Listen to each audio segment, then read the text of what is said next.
Bismillahirrahmanirrahim. Uhayyikum tahiyyatal Islam, tahiyyatan lil mu'minina wal mu'minat, tahiyyatan li ahlil jannah. Assalamualaikum warahmatullahi wabarakatuh.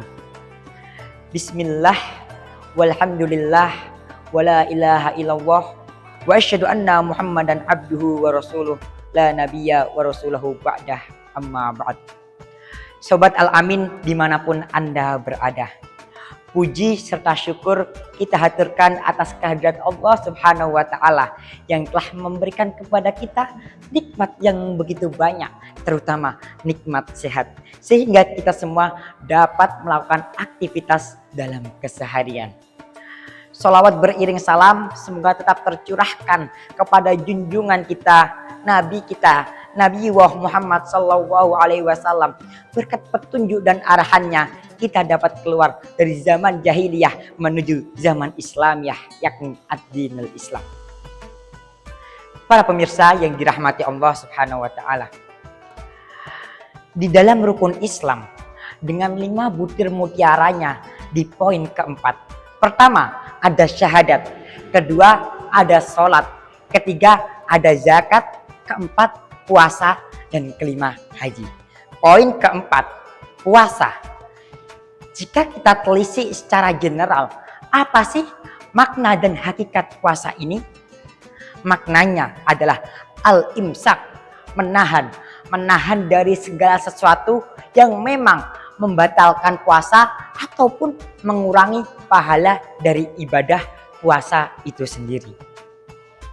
Para pemirsa yang dirahmati Allah, dari ibadah puasa kita semua dapat mengambil nilai-nilai profetik yang ada di dalamnya. Kira-kira apa saja nilai-nilai yang ada di dalamnya? Pertama, dari ibadah puasa kita dapat meraup nilai ketakwaan dan keimanan kita kepada Allah Subhanahu wa Ta'ala. Sebagaimana firman Allah dalam Quran surat Al-Baqarah ayat 183, A'udzu billahi minasyaitonir rajim. Ya ayyuhalladzina amanu kutiba alaikumusiyam kama kutiba alal ladzina min qablikum la'allakum tattaqun. Dari ayat ini dapat kita garis bawahi bahwasanya Allah Subhanahu wa Ta'ala mengundang orang-orang beriman untuk melakukan berpuasa agar termasuk orang-orang bertakwa.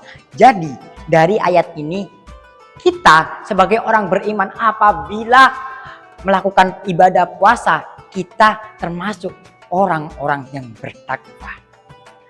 Para pemirsa yang dirahmati Allah, poin kedua yang dapat kita ambil dari ibadah puasa adalah nilai kesabaran.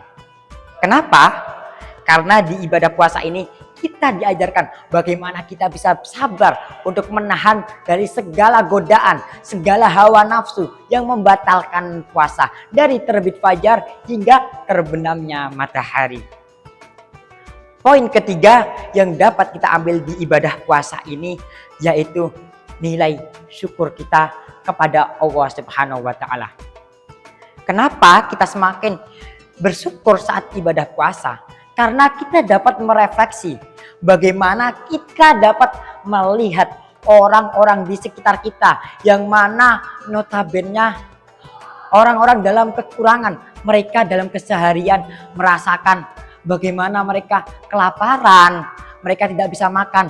Nah, di ibadah puasa ini kita sebagai orang-orang beriman kita dapat merasakan bagaimana kita lapar dalam sehari itu, sehingga dari sinilah kita tumbuh rasa empati dan simpati agar semakin bersyukur kepada Allah Subhanahu wa Ta'ala atas nikmat yang diberikan kepada kita sebagai umat muslim. Masyiral muslimin rahimani wa rahimakumullah. Nilai yang dapat kita ambil selanjutnya yaitu nilai kedisiplinan. Kenapa? Karena di sini kita harus mentaati, kita harus berdisiplin. Bagaimana kita mentaati segala perintahnya dan menjauhi segala larangannya. Seperti contohnya, kita dianjurkan untuk berbuka segera dan mengakhirkan sahur. Bagaimana kita sebagai umat muslim dapat berdisiplin atas hal tersebut. Selanjutnya yaitu disiplin fisik dan disiplin hukum, yaitu kita menjauhi larangan-larangan yang Allah memang larang. Para pemirsa yang dirahmati Allah, 4 poin ini, pertama poin keimanan dan ketakwaan, poin kesabaran, poin rasa syukur kita kepada Allah, dan poin kedisiplinan ini sebagai acuan kita untuk semakin bertakwa kepada Allah Subhanahu wa Ta'ala. Cukup kultum singkat dari saya. Apabila ada salah kata, mohon maaf sebesar-besarnya. Fa in kana sawaban faminallah wa in kana khata'an famin nafsi wa syaiton. Sesungguhnya kebenaran hanya milik Allah dan kesalahan dari diri pribadi saya dan syaitan. Terima kasih. Undur maqala wala tandur manqala. Summa assalamualaikum warahmatullahi wabarakatuh.